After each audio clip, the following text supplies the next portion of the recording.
All right, everybody, welcome to another edition of What's What BR. Today we have two guests with us today, and we're talking with Vicki and Gabrielle from Joy Early Learning Center. How are y'all? Hi, fine. Good. How are things over there? You guys are off on Old Jefferson, right? So kind of in that Prairieville area, the kind of greater Baton Rouge area over there. So what's the for anybody who doesn't know, let's give what's the elevator pitch? What is, Joy Early Learning Center? It is a Mother's Day out preschool for ages 6 weeks to 5 years. And we offer lots of different options for your children. We open at 7 in the morning, we close at 5. We're a little bit different than a typical daycare. In that most of our employees are from Ascension. We're retired teachers. All of us are moms. We believe a lot in play, developmentally appropriate practice. We are a technology, computer-free school. We believe in social interaction and the children talking to each other, playing outside, doing the things that most of us my age used to do when we were children. More of that kind of Cool. aspect. I grew up in the go play outside, come home when the street lights come on. So Yeah. We were running around the neighborhood playing, didn't come home till dinner. So that's a lot of what we kind of want to happen here. Yeah, you could have gotten knocked over, killed in the middle of the afternoon, and nobody would know until night. So unfortunately, that doesn't happen. Right. So tell me, how long have you done that? How long has the Early Learning Center been around? And there's a premise, I guess, behind the joy originally I saw on the website kicking around. So what's the backstory, there for people who hadn't been there? We began. We opened in August of 2019. It kind of just an opportunity happened in that summer. We rented the place and renovated and everything like that. My mom has a background in early education. She got both her undergrad and master's in it, so it's a really big part of her life. And then I just wanted to help out, and joy really came from more so from her. I'll let her speak on that name exactly. But yeah, so almost 2 years, so we're still pretty new, but really excited. So you got in like right, just a little bit of a taste. What, August? So you had 5 months before COVID, jumped in and got all of it. So you got just enough to kind of go, hey, we got this. And then it's like, exactly. Okay, hey, completely change the game. Let's do it all. Start all over again with new rules. Oh yeah, I did.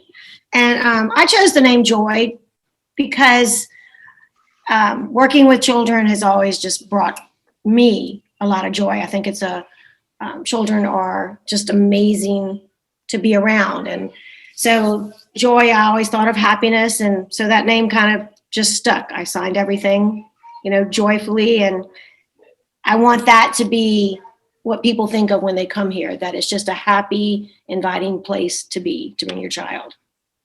That's an interesting twist. I like that. So, yeah. So what's been going on lately? I guess I usually try to ask, people kind of what's the status? Do you feel getting back to some normal, or has it been just as busy as it's been, or is it even more busy? What's it like?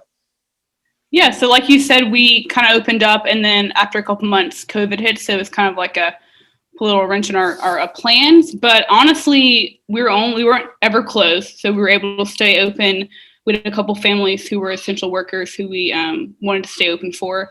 So we just kind of like lowered our class sizes. We only had a couple kids, and it was just me and my mom working during the first couple months of COVID. And then really, once August came, we were almost pretty much back open, pretty good. We just kind of upped all of our cleaning. We cleaned extra. We got a lot of cleaning services came in, and then we just stayed on top of everything. But just in the past 2 months, really, we've gotten a lot more kids. We've kind of exceeded what our expectations were for sure. So we're kind of back in the swing of things. And obviously, since it's our second year, we're kind of doing much better than we expected with everything going on. So we're very That's lucky. awesome. That's awesome to hear. What do you think that is driving that? Do you think it's, people just getting back to work, now, or is it people have kind of, I don't want to, I try not to talk, a lot of the COVID stuff, but at the end of it, I think it's pertinent for what you guys are kind of doing. Is it people are more comfortable now, that they know a little bit more information or, vaccine, what is it? What do you, or is it, no, it's not, we don't think it has anything to do with that. It's just people are, business is growing, which is what is exciting. I think part of it's that. I think parents are feeling a little bit more comfortable sending their children out. I think they probably need a break. It's been a long time cooped up in a house with little children can, be kind of hard. And I think that just hearing what we're doing and knowing that we're taking the extra precautions, we do temperature checks every day. We make sure, like Gabby said, everything's clean. We are not allowing parents to come in right now. They can bring their kids to the door. We always go out and get the kids. Our tours we've limited to when the majority of the children are gone.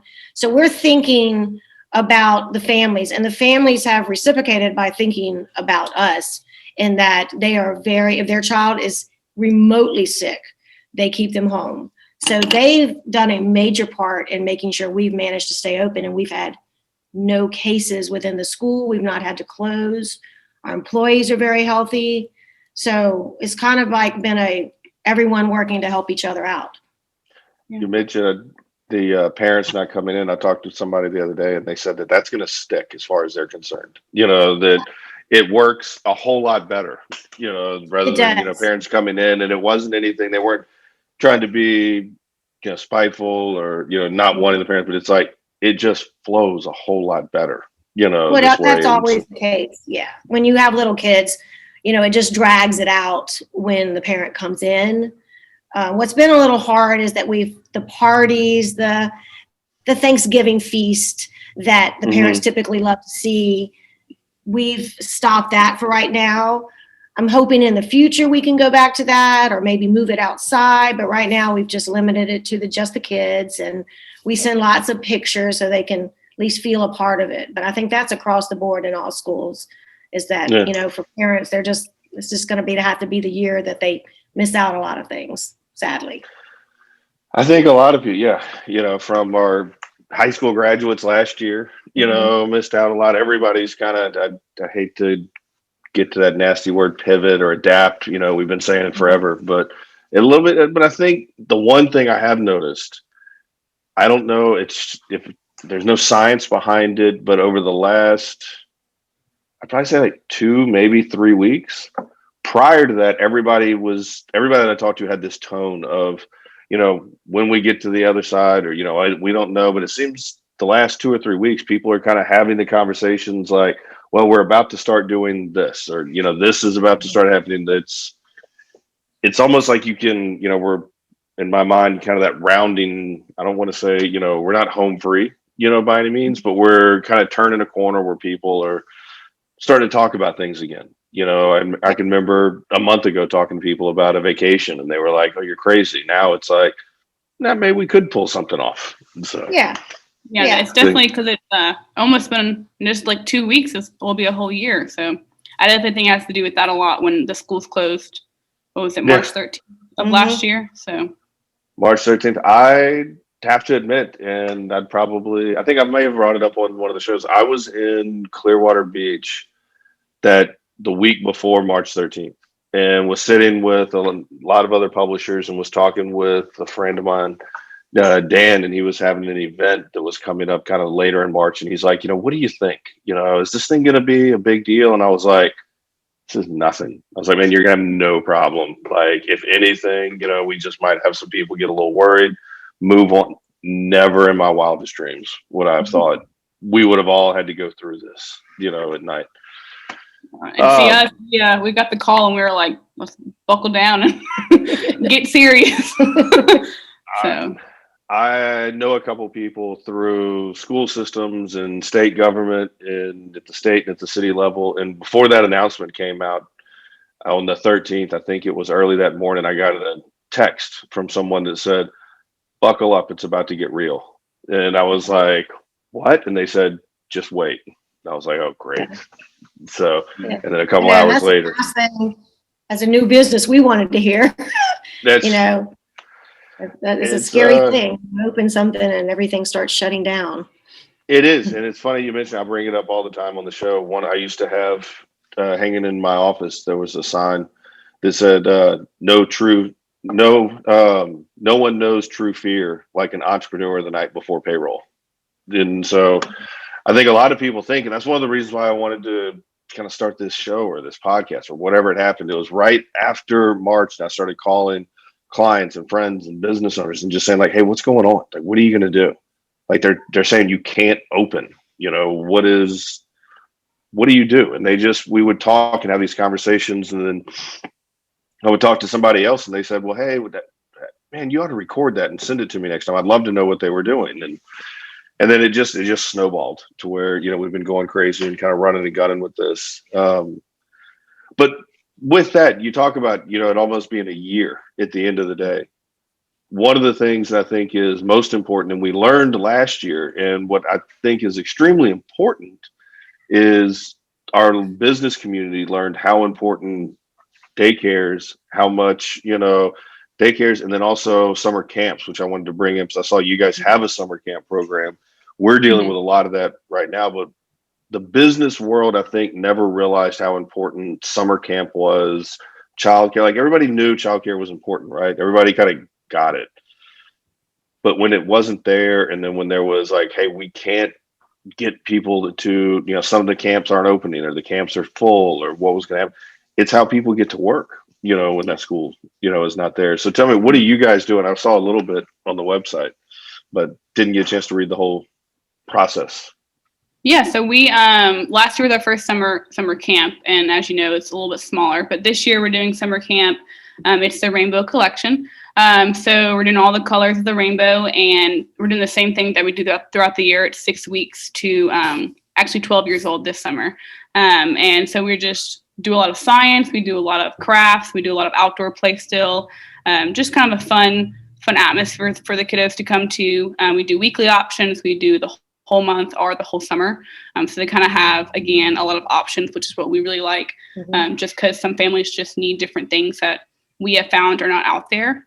So we like to be able to give them the option to pick 3 days or 2 days or the whole week, and do that on a weekly basis. Yeah. Just making sure kids, we want them to be able to not be stuck in the house or just, stuck at a sitter's while their parents are at work all summer. I mean, you want them, it's their summer, so you want them to have fun. So that's why we do a lot of water activities, cooking, and, science and things that, that kids should get to do and just have fun doing.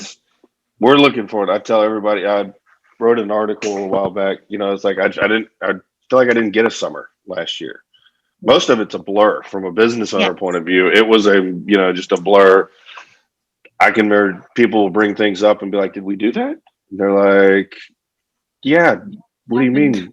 I'm like, I don't even remember it. Okay, fine. I'll trust you that we did that. But I've got a pool at the house, and usually I've got a 13-year-old daughter, or about to be 13, and then 8-year-old twin boys. Normally my house is the house like everybody's. There's the pool parties, the sleeping over. And we didn't get any of that, and I'm hoping we're going to get it this year. I'm hoping it's going to come back. I think we got a good shot, but I spoke with Adam Knapp from the chamber. We talked, and they were real instrumental in helping us with getting messages out for camps and getting businesses to know, the summer camp program. So tell me, are y'all open for registration right now, or is that about to be?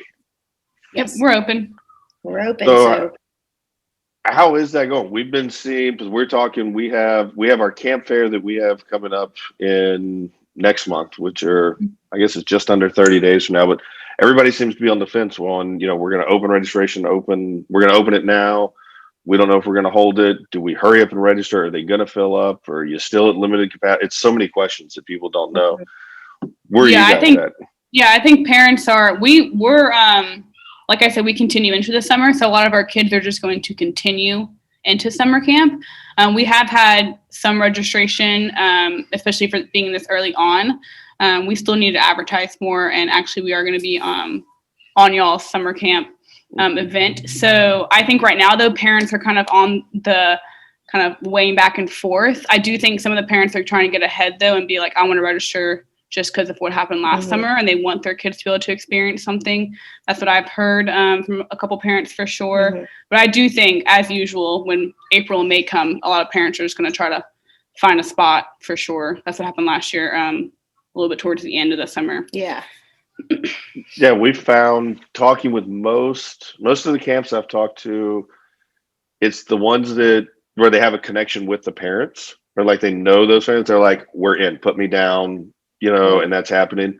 And then everybody else is doing this, just kind of surveying the landscape, of what's actually, going to happen. So does that, do you guys get to, is it different? I guess you mentioned there's some different activities and different things there, but from the camp and the regular, I guess learning center, it's a little bit different, right?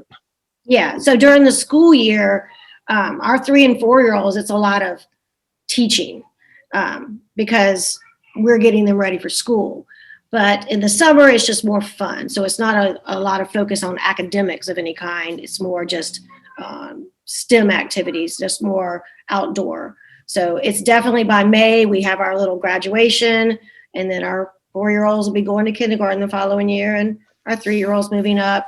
So we kind of keep it so it's like more of a school setting, since we're all teachers and that's what we know. So that's how we do it.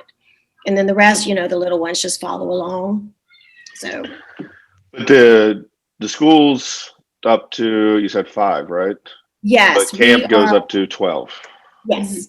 So, and then have you heard, when it comes to the camps and different things, if you're going to be able to do y'all do field trips, or has anybody given any guidance down on how that works, yet, or don't know at this point?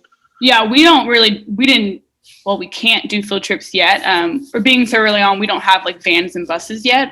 We are hoping to get them sooner than later, but we don't travel for any type of field trips. We did a couple this year for our kindergarten class, but as far as like doing trips and stuff, we've actually had people come in.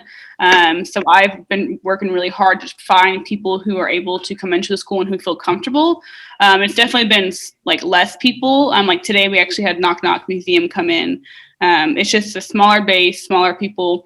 Last year we had a lot of people lined up and it kind of fell through the cracks just because of COVID. But I think this year, people that we're going to reach out to are definitely going to want to come out, as long as they feel safe and the school is comfortable and stuff like that, to come do field trips. Knock Knock, there's some great guys. I know Jimmy over there. I don't know if he's the one who made it, but they've been doing a lot, and I feel for them because I don't think they're open yet. So yeah, they're not able to open, so it is very sad. But I mean, yeah, I'm glad they were willing to come to the school for sure. It was a cool experience. That's awesome. Obviously, you've got availability. I forgot to ask that. You've got room still to grow, so people. Yeah, we're still have room now for summer, and we're enrolling for our 2021-2022 school year. Yes. Gotcha. Are you looking for people too? That's one of the hardest things I find to find. Employees? Yes. Yeah. So we actually, like we said, our teachers are like very solid. We've known most of them, so they're pretty much going to stick around, but we're always looking for help. We're growing and adding classes. So yeah, we're definitely still looking for people. Like you said, it's been a little harder to stick them around for them. But once we find good people, they typically like to stay with us. So. Awesome. Well, any parting words, anything? Like I said, forgotten? Yeah, we appreciate your time Thank you so much for letting us speak on the show for sure. No, we appreciate you coming. We love to have you come back, how camp's going, do a check-in, let people know, all that type of stuff. So awesome. Well, as always, I appreciate the time, and we'll have to talk again soon. Thank you. Thank you. Thank you.